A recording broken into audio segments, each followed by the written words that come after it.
এর আগে এসে সঙ্গে সঙ্গে ঢুকে যেতাম, কোনো মানুষ মাছিও ছিল না। এবার এসে কিন্তু বাইরে থেকে লাইন ধরে তারপর ঢুকে ভেতরেও লাইন ছিল, লাইন ধরে দিতে হয়েছে। অনেক মানুষ এসেছেন, আচ্ছা, এর পরে এর আগে কখনো ছিল না। এবারই প্রথম দুটো ভোট দিলাম আর কি। দুটো ভোট দিতে গিয়ে না না, ঝামেলার কিছু নেই। গণতন্ত্রে ভোট দেওয়া তো আমাদের গণতান্ত্রিক অধিকার, তো সেক্ষেত্রে হলো গিয়ে ভোট দিয়ে ভালোই লেগেছে।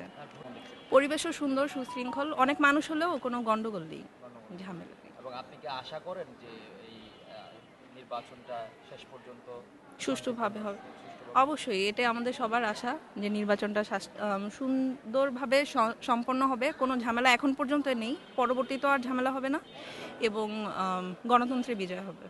আচ্ছা, অবশ্যই আমরা চাইবো যে আমাদের আসনের রোডগুলো অবস্থা ভালো না, ওভারব্রিজের নিচগুলো, যে রোডগুলোর অবস্থা খুবই খারাপ, এবং বর্ষায় রোডের অবস্থা খুব খারাপ থাকে। তো আমি চাইবো যে যেই আসুক আগে রোডের দিকে মনোযোগ দিন, আমাদের চলাচলে খুবই সমস্যা হয়।